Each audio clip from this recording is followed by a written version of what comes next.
Basically, we are saying that, methane emissions have to be managed, and that's because of the impacts on the environment and public health. The main goal is to save our environment. We are already seeing the impacts of climate change in many parts of Nigeria. We're talking about a capital-intensive sector. We need investors, but while at that, we must ensure policies that protect citizens' welfare. I also want to speak for women. You understand that all these are impactful to women and children, most especially. Nigeria builds out its decade of gas plans. It really needs to be careful to make sure those plans are what we call right-sized.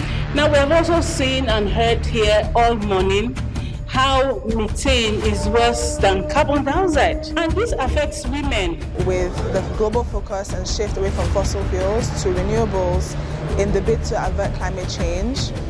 Guidelines have been put out there to the industry players, which speaks to the issue of efficiency in our operations, speaks to the matter of incorporating technology into our businesses. The compliance level of CNG the federal government has directed need to go up so as to reduce our over-reliance on PMS. Rightsizing the Nigerian gas plans for non-power uses refers to the process of adjusting and optimizing the country's gas plans to align with its actual needs and capabilities. One of the things that we need to do to reduce methane emission is to actually end gas flares.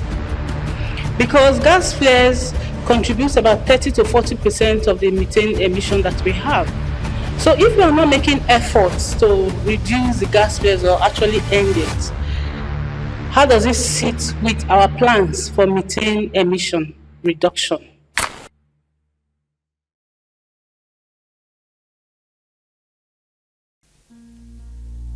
The Federal Executive Council has directed the Committee on CNG to expedite its activities to supply buses, to also make it possible for the conversion kits to be available to most Nigerians. There's a lot of gas in the country. We have a reserve of over 209 trillion scoop of gas. Some of those gas are used for power, some are used for non-power sources. No power utilization, like we already know, some are used for cooking gas, and then you have CNG and so on, but some of the gas is also exported. It also helps in having a cleaner environment and also help us to have income. So if we are able to have income, since we know that the number of people, Nigerians living on multi-dimensional property is over 135 billion, we know that of that, for over 70 million of them, 70% of them are like people living with disabilities. With access to greener energy, we are able to cut down poverty, and of course reduce conflicts, which has further exacerbated disability in this country. What does industry watchers and activists think? Basically, we are saying that, methane emissions have to be managed, and that's because of the impacts on the environment and public health. So our position largely is that gas is not a destination fuel. It has to be transitional. And so we need to put in place mechanisms, for monitoring, tracking, and standardizing to ensure that eventually we can reduce methane so that people and the environment will thrive for our future. Using gas for CNG, compressed natural gas for transport, and LPG for clean cooking presents some opportunities for Nigeria, but there are also risks. If Nigeria continues to ramp up its use of gas resources without being mindful of potential stranded assets as the world moves away from fossil fuels, this can leave Nigeria with unlocked potential for its resources while still needing to achieve its universal energy access and its goals to achieve net zero by 2060. So gas will of course have an important role in Nigeria over the next decade or so, but it needs to take into account the global context, the accelerating energy transition, what that means for financing flows, both for the upstream, but also Nigeria's plans to increase its gas to power and other uses of gas, such as fertilizer and petrochemicals. The government has made various promises to reducing methane emission by supporting the use of greener energy, especially CNG car. However, there are challenges to the cost of conversion. The question, therefore, will be, is government truly interested in matching words with action? The views of users. I did my conversion in January about the CNG, and it has been a great experience so far. It has made me save more, unlike using the regular fuel. The first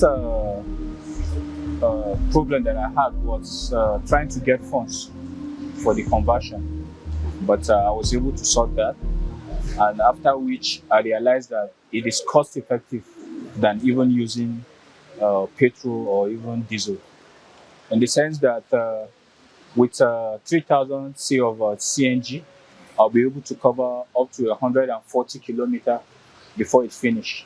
If it's petrol, same amount, depending on the car you are using, is going to be something close to 15 to 20,000. To an extent, I feel CNG is far better than petrol, in the sense that it's efficient for the engine. It lasts more for the engine. When I was using petrol, I serviced my engine 3 weeks, 4 weeks. But now with CNG, I can service for 2 months. It all depends, because there's no combustion going in on the engine like that. It's a dry gas like that. So the cost of conversion, I converted last year, and I converted at around 460. But presently it's about around 750, 760 thereabout.